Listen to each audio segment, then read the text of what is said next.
Welcome to Prime Time, bitch. This is Pete from the Lasser Cast, and I am with my co-host with the most over there, the Mike Flanagan fan, who's ready to talk about his newest and last Netflix series, Fall in the House of Usher. Danny, you crammed in every episode of the show last night, didn't you? No, I didn't. This has been a very tiring week. I I was out late Wednesday night for the Brooklyn Horror Film Festival trivia night, which is hosted by Ted Gagan, the director of Brooklyn 45, We Are Still Here, and several other films. And Michael Gingold, who works for Fangoria and who you have probably seen on Shudder as a talking head in almost every documentary they put on. They run Final Exam horror trivia, and they did it at a really cool place in Williamsburg, Brooklyn on Wednesday night. And then Thursday night was the final film of the Brooklyn Horror Film Festival, The Sacrifice Game, directed by Jen Wexler, who directed The Ranger, which is also on Shudder. I did a spoiler-free review of that film. You can watch that on the channel, and that is coming to Shudder in December. So that is definitely something we should look out for to cover when we get closer to the holiday horror season. But yeah, between Wednesday night and Thursday night, I got home last night and I was barely able to get in 2 episodes of this latest Mike Flanagan series, which from all the reports, and I know this might come as a shock, people seem to love Mike Flanagan's work. Chris, our former Lasercast compatriot, he did a review for his channel, Future Boy Chris, that you guys can go watch, where he just showered it with praise. I have friends from work who I don't even consider to be like big horror fans, who they just look at me, and if they see anything that is related to horror, they like go, "Oh shit, Danny, did you see this?"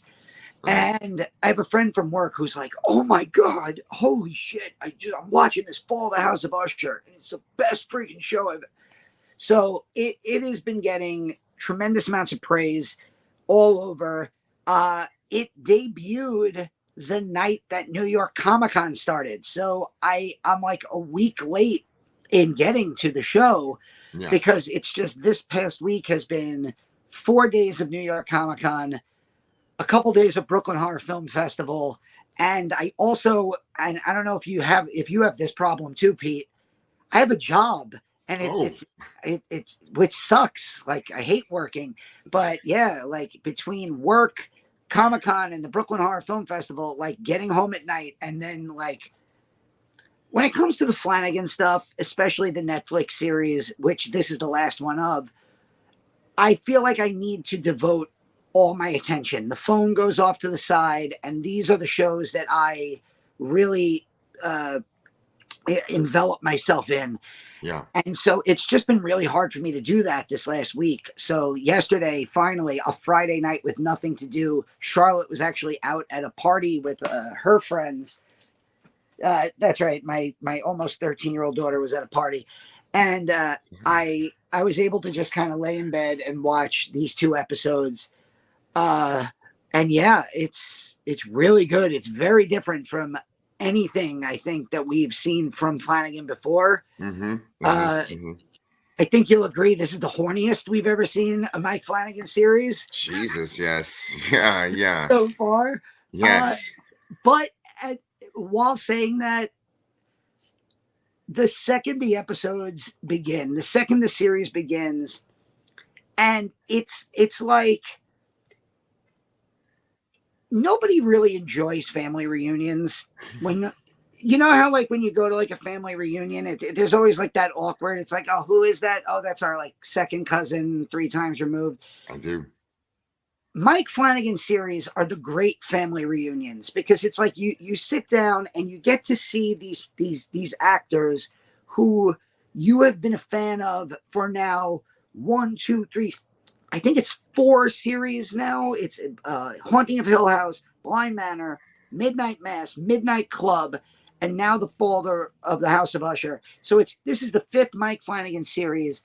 And then when you take into account that some of these actors started with him in movies, you have obviously, Carlo Gugino started with him in Gerald's Game. Of course, Bruce Greenwood, who plays Roderick Usher, started with him. He is Gerald in Gerald's Game. And to have these actors, the Flana family, as we call it, it's just comforting to be around these actors again. And even though they are doing debaucherous things and they're hornier than ever, it's just great to be back with them. And I just love seeing, like, even in the flashbacks, we get, Lulu Wilson, who was young Shirley in the fall, the House of the boy. I'm like the House of the Rising Sun, the Haunting of Hill House. She was young Shirley in the Haunting of Hill House, and now to see her in the opening of the Fall of the House of Usher as young Madeline, to have these actors who, Tanaya Miller, who we've been huge fans of. We even went and watched that. Unfortunately, the Peripheral that was canceled. Henry Thomas, who I feel has had such a career resurgence. People forgot, this is a guy who's been acting since he was a child. Like, he was in E.T. And 40 years later, 41 years after E.T. comes out, that he is still killing it in these series. I just watched Samantha Slayan in the season premiere of the new Creepshow series on Shudder. You can watch my review of that, the short review on the channel.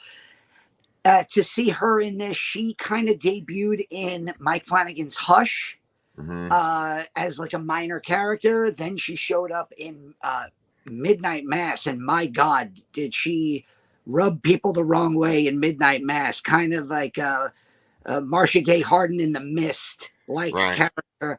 And for her to be, this, now fully established member of the Flana family, it made me so happy just to be back with these actors, let alone the characters they're playing, which are, as we said, very different from anything that we've seen them do before. Yeah. I mean, it's kind of funny because, like, every single character in this show, it's just like, okay, that's that person from Midnight Mass, that's that person from Hush, that's that and it's like, you recognize all the people that I've ever worked with him, and he's like made a character for each of them.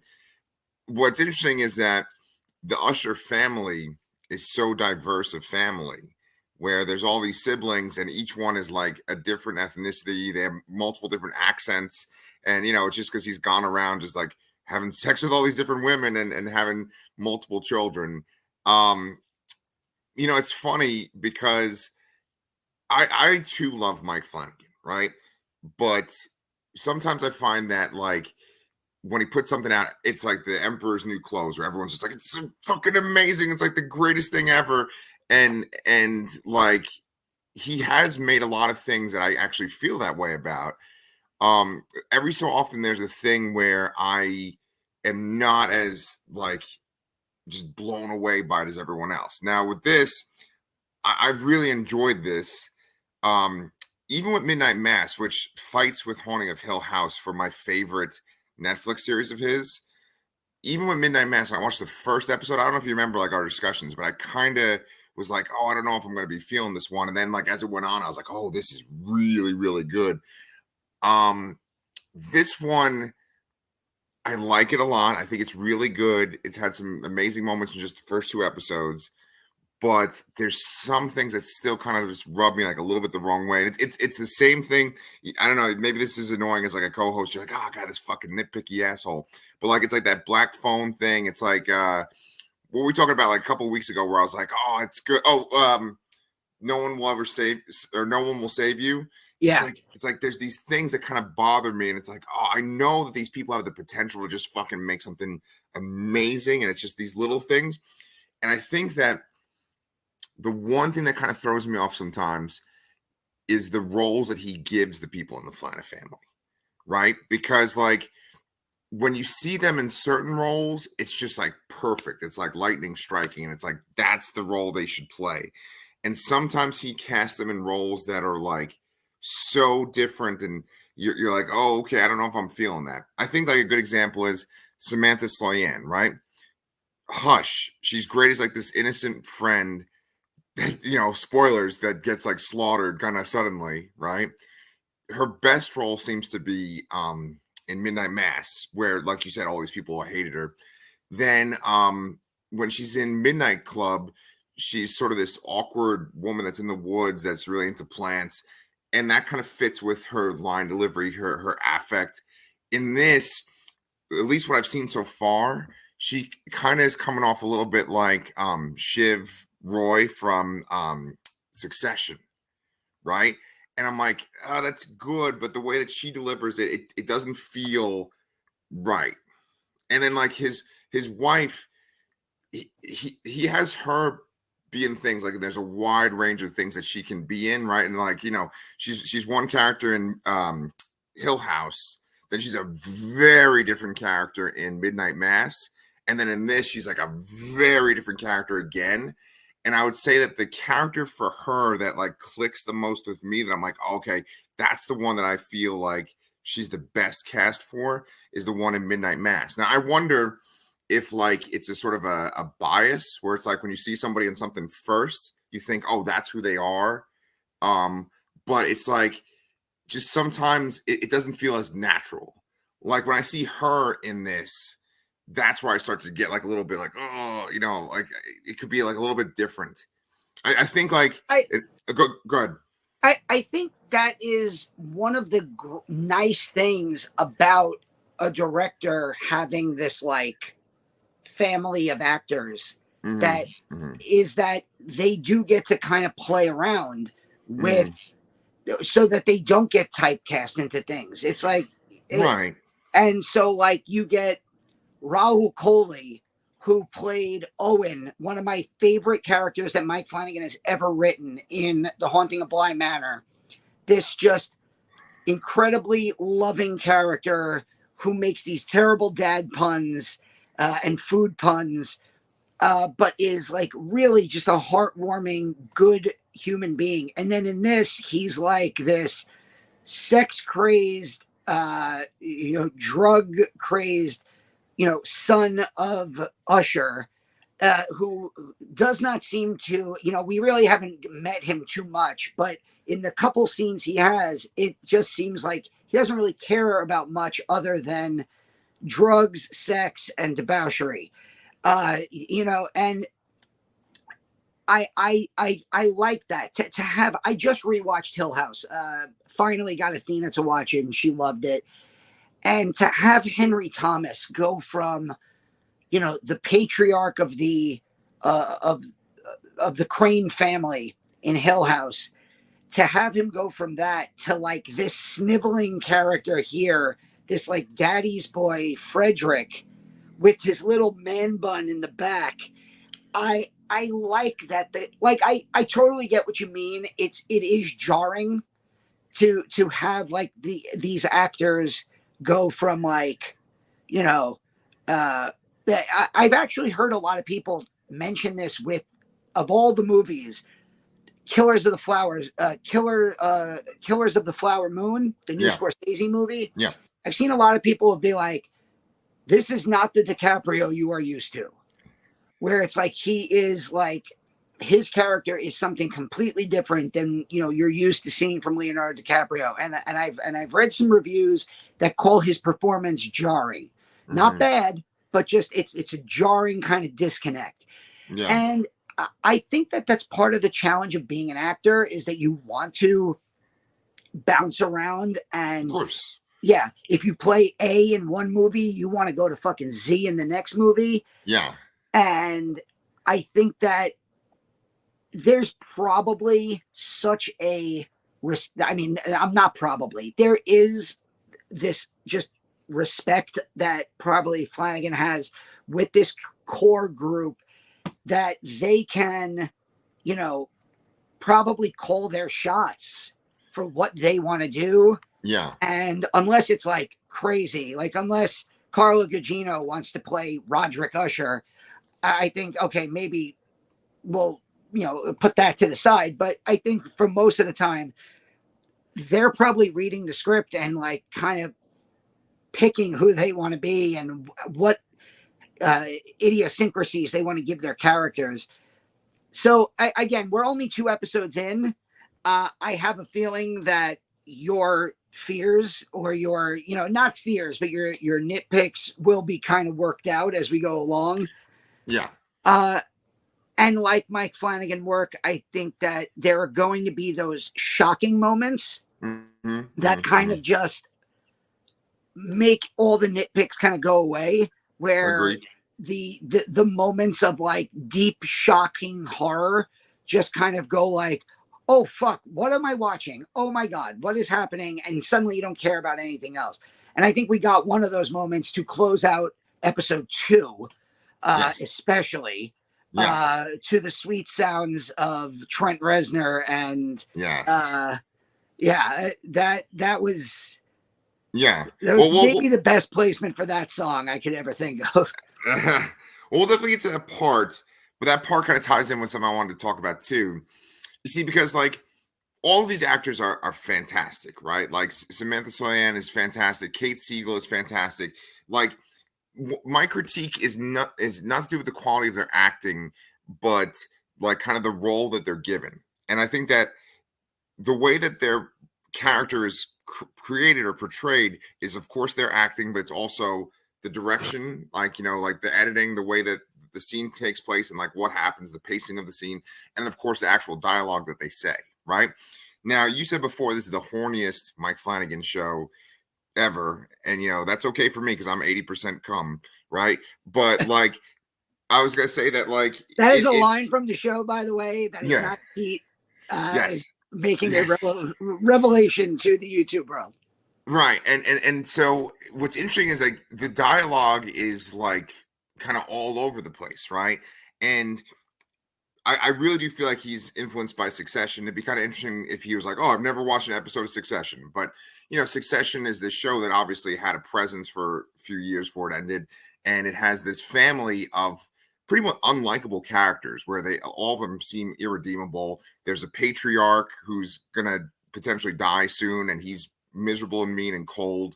And then there's like a redheaded sister who is like cold, and she's got sexual issues with her husband. And everyone says these like snarky things. There's a perverted one, right? And it feels like Succession is an influence on this show. Succession has this crazy dialogue that essentially is the whole show, because it's just people talking for the whole show, right? And I feel like that's sort of what Flanagan's going for. But the thing that kind of bothers me or is kind of jarring to me is sometimes it's just straight up saying things like, oh, penis. Like there's one part where that fucking kid from Midnight Mass in the second episode, there's a great fucking scene because he's trying to essentially get his sibling's wife to go to this orgy, right? And I love that because it's like sinister and he's setting it up, but he's like, imagine the greatest cock in the, this is great, saying this at 7:00 in the morning, or the greatest pussy or whatever. Like he's saying it, and it's like, I get the effect. The effect that you're trying to go for is you're trying to show that he's sort of uninhibited and he's like trying to seduce her. He is very crass. Look how crass this guy is. Look how direct, how blunt he is, right? You can't believe it. But it's all like in the delivery of his dialogue and the actual words. And that's the part where it kind of gets me. I'm like, ugh, like I kind of want something a little bit different. Like instead of him being so like crass, maybe have him be like just suggesting something, and she's still going to go to an orgy later. It's still going to be sexy and like, oh, taboo. But it's like, you don't have to be like, it's the greatest cock, the greatest pussy. That part kind of makes me cringe. So here's my only critique of that. Not critique of that, but my only like response to your critique is, and I'm not getting political when I say this. We just witnessed in America what happens when a wealthy patriarch who has never had any consequences is in public all the time. We just witnessed this. And I think that there is a serious tie-in to the fact that not just wealthy, but insanely wealthy people who have never known consequence, they don't understand that because they've never felt normal human consequences to actions, that they have to filter themselves. And you could call it the Trump effect or whatever you want. I think that that is something that unfortunately exists. I teach in a high school where I have 14-year-old freshmen who curse and talk like sailors. And there's, in the education system, the teachers are really handcuffed as to what we can do. We can call mom. We can, but if we go downstairs and we say, and we ask the deans, hey, these kids are mouthing off and they're, telling the girls they want to do all this stuff to them, and they're screaming SMD at each other. There's really no recourse we have aside from we can call their parents. They don't get in trouble. They don't get suspended. We're very much handcuffed. And I think we live in a world where, a guy won the presidency by talking about, by locker room talk, was, grabbing girls by the what. And, any other person in America, that is the death knell of their presidential campaign. And for him, it just made him more popular. And so I think when you're talking about these characters specifically, you are talking about a family of characters who are Trumpian. Or I've never watched Succession, but I get what you mean by these characters who are so rich, they don't understand normal behavior. There's nothing normal about them. They've never faced and they make that point in the courtroom about how, Carl Lumley's character, who, my God, what a great fucking actor Carl Lumley is. But he makes that point in his opening about how this family has faced hundreds of accusations over the years and nothing has ever stuck. Not a single accusation has ever been carried out to the full legal process. And I think that ties into their social behavior. I really think that is something that unfortunately exists. I mean, you could look at Elon Musk and the way he handles, Twitter X and the way, he talks. You can look at, J.K. Rowling and the turn that she's made as a human being in the last several years. These people who don't, people who are in wealthy to an extent that we will never know, very often they don't get normal human behavior. And I think that, if you're going to you look at Kate Siegel's character, right? Camille, she's followed around by these two young-ish assistants who we're led to believe for an episode and a half. I was like, are these her kids that she's just forcing to work for her? Or are these her assistants that live with her full time? And then it's by the middle of the second episode, they're coming in, they're telling her all this information she needs to know while they're undressing so that she can go to bed with them. And it's that's not normal, but it's normal for them. It's normal for the ushers, right? It's normal for Tamerlan, played by Samantha Slayan, to have women come to her house to, have fictional dates with her husband, which are probably going to lead upstairs while she sits on the side and enjoys them. That's normal behavior for the Usher family. It's not normal for us because we have to go to work in the morning, and on Monday we're up at 5:30 prepping for work. For Sorian Sakota, who plays Perry or Prospero, he's probably never woken up and had to take a morning shower to get to work on time because he has a threat of being fired. We actually see that in episode 2 where he wakes up in a bed with 6 other people, goes out, threatens to stab somebody with a fork over some eggs, Yeah. and then goes, "Oh shit, I have to go to the boardroom," and then walks into the boardroom and is just completely, not gives a shit. Yeah. Uh, by the way, I rewatched that scene, the boardroom scene, and in a really great moment, there the people from like the Environmental Protection Agency or from the government who are investigating the properties. They're talking about how dangerous and how many chemicals and all sorts of dangerous runoff are coming from these USHER properties. And the woman mentions one of them even had such a highly acidic content that, and then he cuts her off. And I think that's perfect because it leads obviously to the ending where Yeah. we, I don't think we have to worry. I mean, we'll just yell out spoiler alert for anybody, but obviously acidic content is going to come back because the hot orgy turns into basically Pompeii by the end of this. Well put. Well put. I mean, yeah, I get what you're saying, and that's a really good point. I mean, bringing up Elon Musk and Trump and everything like that. I mean, clearly Flanagan is affected by the times that we live in because all the stuff, the carelessness of the rich is just in our face on a daily basis, and it's disgusting.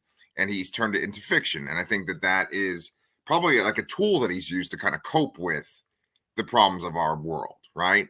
Um, Flanagan, he will have these amazing monologues in his shows, especially Midnight Mass had some really amazing monologues um, that are like these existential monologues where a character is talking about good and evil or what's right or what's justice, what's karma.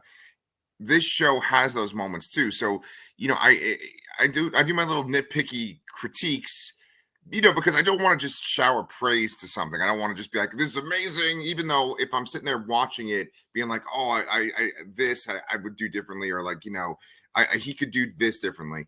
But one thing I will shower praise is some of these dialogues, and there are people that are perfectly cast too. Like I think Bruce Greenwood as the patriarch, he is fantastic. I've always loved Bruce Greenwood, and the Yeah, thing is, and when you talk about the monologues, the scenes with him and Carl Lumley for me have probably been the best parts of the show. And I don't have as many nitpicks as you do, which is fine. I look, I've always been a nitpicky bastard when it comes to stuff, but uh, what I come to Flanagan work for is, like you said, it's the dialogue, it's the incredible those moments at Midnight Mass. Having just rewatched Hill House, I the actor that really hit me this time of all the people, and I've watched Hill House. It's probably the fifth full rewatch I've done now, and the actor that really just came off the screen for me this time was Timothy Hutton as the older Hugh yeah, Crane. And he has some incredible moments, especially from episode 6 on, the funeral. Episode 5 is the funeral for Nell, and then you have the storm, and he just really takes off in that series. But Bruce Greenwood and Carl Lumley as this, DA and Roderick Usher have these really great moments, long dialogue sequences. I love the scene where Carl Lumley says in episode 1, I do a lot of these, one-on-one interviews, one-on-one, uh, and sometimes they'll look over my shoulder and they'll try to get me to turn around. They'll right, act like there's someone behind me. right, I'm not going to turn around, Roderick. And I thought right, that was such a great moment because the crazy thing is, like, for Roderick, he actually does see somebody behind Carl right, right, Lumley. But then right. also in the second episode, he looks behind Carl Lumley's character, and there is, and Carl Lumley does turn around. Yeah, yeah, C.A. Dupin, right? That's his name, C.A. yeah. Dupin. Japan. Yeah, Uh, yeah, uh, I also just want to bring up, because we're 30 minutes into our discussion, and we've not brought up the fact that this is Edgar Allan Poe inspired. And when the pandemic started, I did two things. Okay. I watched all of the James Bond movies in a row from Dr. No until the last one. Dang. And then I did a big James Bond ranking. And the other thing I did was Shudder had all of the Roger Corman, Vincent Price, Edgar Allan Poe movies from the late 50s into the early 1960s. Yeah. The first one was The House of Usher. And then they do, and I don't know the order of these, but they did The Raven, they did The Mask of the Black Death, they do The Tomb of Lygia. I'm already forgetting some of the other titles, So but like the Black Cat, and is that one? They do. I don't know if they did a Black Cat one, but there's like 5 or 6. The Cask of Amontillado, is there one of that? No, No. maybe. The big ones were Usher. Pit and the Pendulum. There's Pit and the another Pendulum. big Oh one. yeah. So the big ones were Usher, Mask of the Red Death, Pit and the Pendulum, Tomb of Lygia, and The Raven. And there's I'm sure people in the comments can tell me the ones I'm missing. YouTube channel that Chris got me turned on to, Dark Corners, British guy who he does these long video essays about classic horror, and then he also does a series where he makes fun of like really cheaply made bad horror, and it's great YouTube channel, Dark Corners. He just did a full like 30-minute review of all of the Vincent Price, Roger Corman directed Poe films. And I watched all of those. And one thing, again, to your idea is the Poe stories are about these wealthy people who own castles, and the castles are haunted, and these people are crazy. Like, in the Pit and the Pendulum, like there's the basement of the castle holds the pendulum that is going to kill people. In the Fall of the House of Usher, Vincent Price with his hair dyed blonde is Roderick Usher in an amazing performance, and he owns a castle, and he keeps his sister locked in a coffin in the basement, and we don't know if she's alive or dead. And The Mask of the Red Death, which is my favorite of those movies, is just an all-out like 90 minutes plus of just insane debauchery at this party, and the Red Death is haunting Usher as the party is going on. It's just, it's the idea of like the wealthy castle owning person being haunted and, going crazy has been in these works, the titles of these works for well over 100 years. So I think that is something to remember, that like, yes, I'm sure current events and Succession and shows like that have played up in his making of this show, but I think he's also trying to just give kind of a modern spin on these Poe stories. I mean, each episode, the first 2 episodes, In a Midnight Dreary and Mask of the Red Death, they're based on the Poe works. Episode 3 is called The Murders in the Rue Morgue, and they kind of already set that up with like Roderick Usher Enterprises as like the that, RUE, which I think is like, it's like something I would have done. Like, it's so simple, but it works. And oh, okay, that makes perfect sense. Yeah, I mean, that's what Flanagan does best, right? He takes the work of a specific author and he comes up with a series that's the title of one of their works, but then sticks in all the other works, like Midnight Club, where it's like Christopher Pike, and there is a Midnight Club book, and the show has the premise, but they've stuck his different books in there as well to be individial stories the kids tell. Henry James with Bly Manor. Right. Shirley Jackson. I actually referred to. Have you watched, maybe with Pepper, the new Goosebumps series on Hulu? Not yet. Did you read Goosebumps as a kid? I did. Okay. I was shocked at how much I was enjoying it. And then I realized they basically Mike Flanagan Goosebumps. Oh my God. Because what they did was each episode it's just called Goosebumps, and then each episode has the title of a Goosebumps book, and it's one encompassing story with the same characters for the whole series, and every episode just ties in another Goosebumps book. So like episode 1 is Say Cheese and Die, and they find a haunted camera in the house, and then the next episode it's like The Mask, the haunted mask. The new episode that just debuted is like The Night of the Mummy, and it's or The Night of the Dummy, and they find Slappy, and it's like every episode. And I actually, I was like talking to somebody, and I was like, yeah, I feel like they just decided to Mike Flanagan the Goosebumps books, and it worked. Like Yeah. I think it's working really well. So I like how Flanagan has done that. I thought it worked really well with Midnight Club, because I read Midnight Club, and I was like, oh, okay, this is really good. And they told a lot of those stories, but then a lot of the other stories they told are very specific to other Christopher Pike books that I haven't read.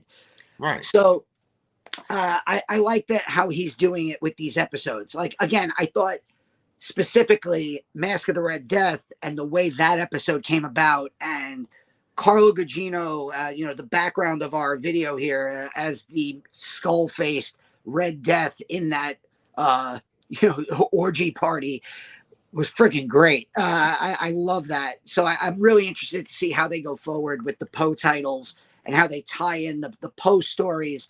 Like, there is, I think, a Pit and the Pendulum episode of this. There is a Black Cat episode of this. There's an episode called The Raven. There is a character, the main girl from Midnight Club, who was also in Dr. Sleep, is Roderick Usher's granddaughter, and she is her name is Lenore. So obviously something is going to play up to her later on. Yeah, it's funny because I've actually really been enjoying her on the show too. She's not the girl that was in the wheelchair in Midnight Mass. That's a different actress. The one who that's Roderick Usher's wife. No. Midnight Mass, not Midnight Club. The girl that's in the wheelchair and then she stands up. She was. Yes, she was. So that's where I was recognizing her from. But then she's Abra in Dr. Sleep. Oh yeah. Shit! Okay, wow. She's Abra in Dr. Sleep. She's in Midnight Mass, and she was the main girl of Midnight Club. And Ruth Codd, who is in the Midnight Club. Yeah. But probably the biggest standout of the Midnight Club. Right. She exactly. plays Roderick Usher's. What's funny is the first episode, and again, I did a short review of this for the channel, and I called it like the most Mike Flanagan episode of Creepshow I've ever seen. It was written by Jamie Flanagan, his brother, who is a co-writer and producer on all of his shows. And it starred Samantha Slayan and Ruth Codd. And it was this fantastic 25-minute episode. Probably one of my favorite episodes. Greg Nicotero directed it. It's the first episode of the new season of Creepshow, called 20 Minutes with Cassandra. It was the most Mike Flanagan. And the thing is, yes, it's about a monster. Yes, there's like gory violence in it, Creepshow style violence. But there's also like long dialogue sequences that you're like, oh, Samantha Slayan is having a full, like, deep conversation with the monster that is about to kill her in the next scene. And you're like, oh, this makes perfect sense. Yes. It's just awesome. I gotta check that out, because I actually really did like previous seasons of Creepshow too, Yeah. But like I was gonna say that like one thing that Flanagan does though, when he adds to these shows, when he adds to the books of existing authors, is that he'll kind of flesh out origin stories. He'll flesh out backstories of characters. He'll make them, I'm sure that in the Poe stories, there's references to the past of certain characters, but he makes them much more human. And you keep saying how the scenes between Usher and Dupin are your favorite scenes. I first off, I didn't even know Carl Lumley. I was like, he was so recognizable. I was like, who is that guy? And then I realized after I looked it up, he was Mantis. He was on that show Mantis on Fox. Do you remember that, where he was a superhero? Like, it was around the same time as the X-Files. He had like a suit on and stuff. Yeah. Oh, because he took the role of, oh my God, he's in Dr. Sleep. Yeah. As the cook from the original movie. Right. And he's also in Falcon and the Winter Soldier. Okay, that's right. He's the he's the original Captain America. Okay, gotcha. Yeah, he's very recognizable. Yeah. So, like, during their discussions, we have flashbacks to different times in Usher's life, and that's kind of being part of the show that I... You cut out. The kind of despicable family stuff. I'm like, what? I cut out? You cut out for a second. Am I coming through? You're coming through now. You hear me now, right? Yes. Okay, good. So anyway, the flashbacks, that's the stuff that actually is the most interesting to me, like kind of seeing Usher's rise to power. And, the first episode, we haven't even touched upon the Flanagan family members that are in the first episode, but of course he has, Annabeth Gish, and then he's got Robert Longstreet, his two that are just like in everything. And, Annabeth Gish is the two Usher siblings' mom. And then the idea is that Robert Longstreet is their father, and he was the head of this Fortunato Corporation. Great little sequence with them, like nice, disturbing horror sequence where she essentially dies. They bury her in the backyard, and then she comes out of the ground and walks to his house to kill him. Great sequence. It was raining during that sequence, and there's like lightning going off. It felt very much like the beginning of Midnight Mass there. Yeah.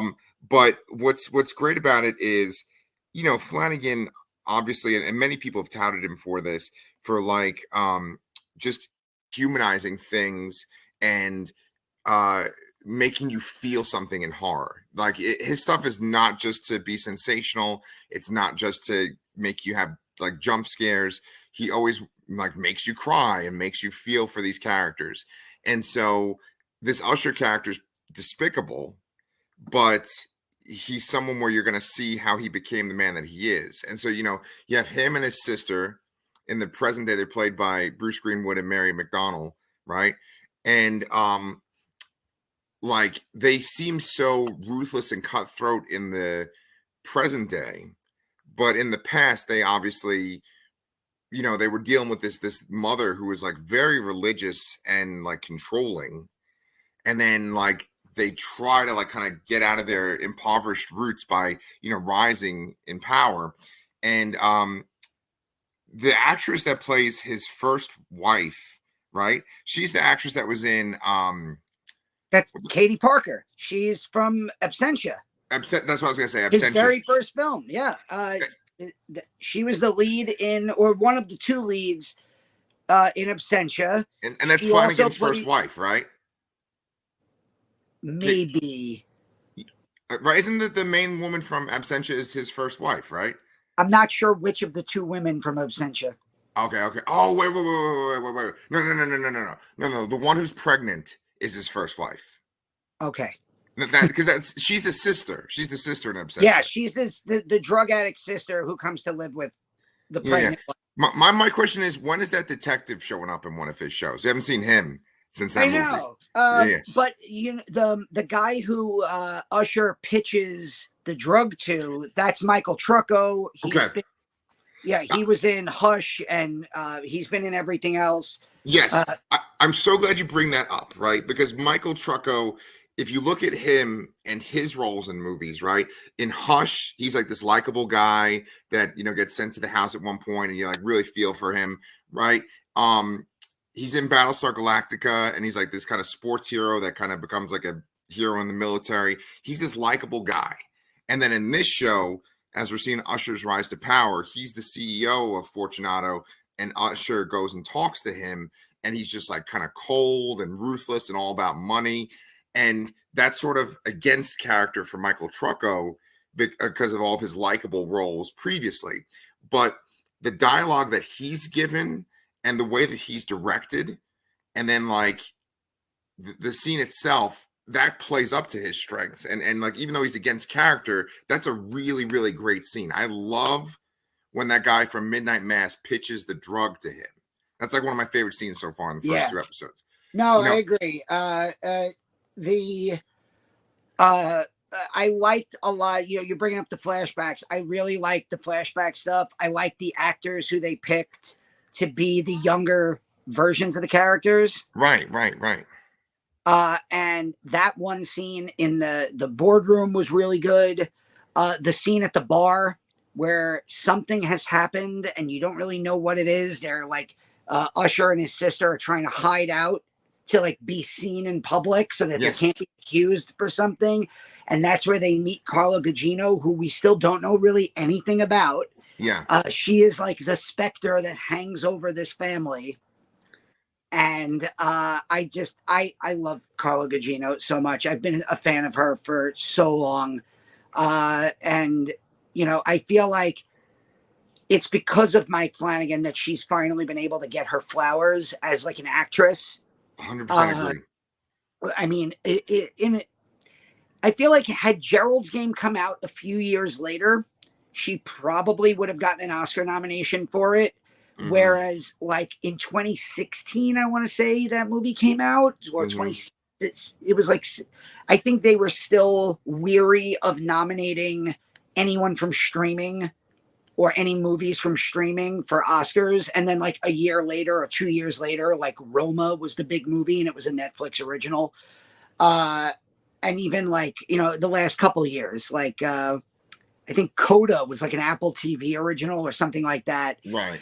So I feel like Carla Gugino and many of these other actors, like they're really getting their flowers now, you know, kind of, I don't want to say later in their career, Yeah. but like, you know, I love that scene in the bar. I loved that scene that you talked about, that you talk about from a pure horror standpoint, probably aside from the ending of episode 2, the best horror moment is the scene where the kids wake up after like building a makeshift coffin and burying their mother in the backyard. And they wake up to see a hole in the ground, and like the lightning is flashing, and like you are only seeing like what's behind characters because of the lightning. And Lulu Wilson's just like, yeah. Just really great stuff. And I mean, I wanted to kind of touch upon your Carla Gugino love while we're kind of talking about her. I knew what was going to happen at the end of the second episode, just because, there's foreshadowing when, like, you said that they're right. So you knew, like, there's going to be this essential like slaughter at this orgy, right? Just if you know Edgar Allan Poe, there's going to be the slaughter, right? So, like, I wasn't like, oh, I can't wait, or like that was the exciting part. Then what happens is when Carla Gugino walks in with that costume that we see behind us right now, such striking imagery that just seeing that is exciting. But then there's the scene where Perry finds her in the bed, and I think that's maybe her best dialogue scene so far in the whole show. And I really, really love that scene where she's talking to Perry. She's kind of talking about his potential and stuff. And she asked this one line. This is kind of going back to what I was saying about Flanagan and his monologues, his dialogue, and his existential stuff. She asked this one line, or she says this one line about like how, like, before you have something, that's when it's at its best. When you're like, do you know what I'm talking about? She says that, like, when it comes to like moments, it's the before and then it's the after that are the best, and not even the during of the like the actual moment. It's like the anticipation of the moment and then like the relief of the moment. Right. And I just rewatched that this morning. I rewatched the opening scene, that boardroom scene, and then I rewatched the whole like last 15 to 20 minutes. Right. And my Lord, that line is fucking amazing. That is such a great line. So poignant. It made me think of everything from like literally everything. Like it made me think about like made me think about sex. It made me think about like having children. Like it's always, it made me think about my wedding. It's like I'm going to a wedding today. In a few hours, Athena and I are going to a wedding. And I always think back, and like Athena and I have talked about like how much we enjoyed our wedding. But it's like it's a 5-hour stretch of your life that fades in memory every day, but you build up to it for so fucking long. And then it's like now the wedding's over and you have the honeymoon and you have the opening of gifts and you have the night, the honeymoon night and whatever. And and then you have the rest of your fucking life. So it really feels like that line like tied into so many things. Yes. It made me think of so many different important moments and Right. realize that is true. It's a really Poignant. phenomenal line. I'm so glad you brought that up, because I would not have been smart enough to bring that up in the conversation. So I'm glad you did. Well, I mean, the reason why I do is because our channel is called the Lasser Cast, right? And we Oh, started it because we love Flanagan so much and his movies. And, I went from seeing a few of his things, starting this channel with you, and then essentially watching every single thing he's made. And, the main thing that people say about him, the main thing is that his movies cause an emotional reaction. It's not just about the scares. There's more to it. There's depth, and that goes for his shows and for his movies. And I do love the emotional payoff that he brings to everything, but this show just reminds me that he's a writer who's like kind of tackling these things that we think about, like these existential things that we deal with, and he's able to channel it into the dialogue of his characters, and I think that's incredible. It's the stuff that like that's the best kind of writing, where you can get this like universal stuff that applies to every single fucking human, and you're able to fit it into the context of your story. And you know, within 2 episodes, we essentially are able to cover pharmaceutical companies, for a person pitching a drug that he believes in, but essentially is going to ruin lives. It's going to get people addicted to it, and the idea of like prescription drugs ruining people's lives, major problem of our world that we live in right now. It's in this show, right? Companies getting away with everything, not getting in trouble, and they're destroying the environment, they're polluting the environment. Another thing right in this show, and so he's able to take what bothers him in the world and stick it into the show and stick it onto these characters. And what becomes satisfying is that the characters that you mentioned before, like the Trumps and the Elon Musk, that in our real world, they get away with everything. They just make more money. They just get more of a following, right? In this show, they get that nice Edgar Allan Poe poetic justice. And and just like, horrible things happen to these people. So I think it will be satisfying. I had my nitpicky things. I eagerly await the day that Elon Musk melts in a acid infused orgy. Oh my god! I guess when we share this video on Twitter, that might be a problem. But yeah. But yeah, I really get what you mean, and I think we're off to a good start with this show. I think every show, even the Flanagan shows, like there's always that like you have to kind of set the pace of what you're gonna do. So I like that this show is essentially it's almost 100% flashback, because the show starts, we know that all of his children are dead, and each episode is gonna kind of start revealing how these bizarre accidental deaths occurred. And Dupin is like, look, I'm not accusing you of murder. And Usher is like, well, I think what you're going to find out is there is a cause of these deaths that isn't an accident. And that's going to tie into like the curse of the Usher family and what we're going to see. The next 2 episodes are called Murder in the Rue Morgue and The Black Cat. So sometime maybe this week we can try to get together and record reviews of those 2. We're going to do this show like we've done other shows where 8 episodes, we'll do 4 2-episode breakdowns at a Yeah. time. So, and then we will be ready to probably, by the time we're done with that, we'll probably be ready to head into some holiday horror again. Yeah. Good point. Good point. Or at least get something done for Halloween, because we still have a couple more weeks of October. Yeah. I definitely want you to like plug our stuff in 1 second, but I just want to mention that I think that it's good that we break down these Netflix shows that essentially are like you can binge them, right? They're all in one shot put on Netflix. I think that most YouTubers kind of cover the show as like an overarching thing. It's just like, okay, we're gonna sum up the whole thing. Whereas I think with Flanagan's work, it really does deserve that episode by episode attention because it's so well made, and so I think that us doing 2 episodes each, that's the way to go with this kind of thing, because almost like every episode is like a movie unto itself. It's like an Edgar Allan Poe story unto itself. So I'm glad that we're doing this format. I'm excited to talk about this show. You want to kind of just tell people what's on the channel currently? Well, we just did yet another interview with a good friend of the channel, David Weiner, who's got another In Search of documentary coming out, In Search of Darkness, 1990 to 1994. You can go to 90shorrordoc.com and pre-order it now. Always great to have David on the channel.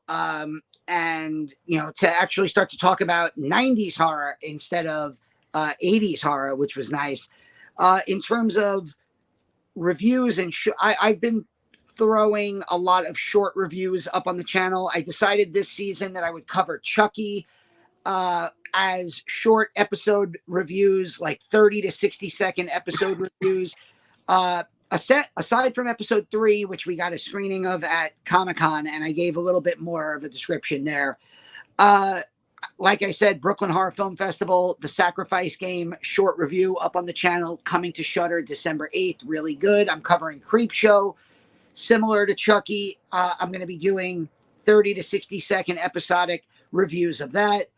And I just have a few other horror movies up that I did some, again, short reviews of. Exorcist Believer, When Evil Lurks. If you get to see this movie in theaters, I highly recommend it. If not, it will be on Shudder at the end of the month. It's bleak, man. It's fucking bleak. Yeah, but I'm just really excited to have finally gotten into this show and to start to talk about it with you. Exactly. Yes. Appreciate it. And, Danny is rocking. The reason why I said welcome to Primetime Bitches for you guys listening to the podcast, because Danny is rocking a Dream Warriors t-shirt over there. From Studio House Designs. Really cool t-shirt, horror t-shirt company. They have a lot of cool stuff. I got this and I got an Exorcist shirt from them in the mail just a couple days ago. Yeah. And then me, very horror related, I have an Aquaman t-shirt on. It's 8:07 here in Texas. This is the shirt I slept in, but it's a good way for me to plug my other channel, Comic Books Transformed. Danny's mentioned all this horror content that comes out in October. There's so many shows right now that are genre shows that me and Ryan cover over there. We're covering Doom Patrol, Loki, and then also Gen V, which is the Boys spinoff. So if you guys like to listen to me talk on this channel, give Comic Books Transformed a chance. Besides that, though, I would say please subscribe to the Lastercast. We've definitely had a big increase in subscribers recently. We love seeing people join, and of course, let us know what you think about this show. We want to hear your New York Comic-Con was a big weekend for our channel.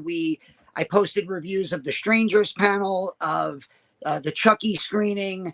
My daughter got to meet John Carpenter, which was amazing. And they had a John Carpenter panel where he did a Q&A with the fans. So we have all sorts of New York Comic-Con coverage up on the channel. If you're interested in that, you can go check that out.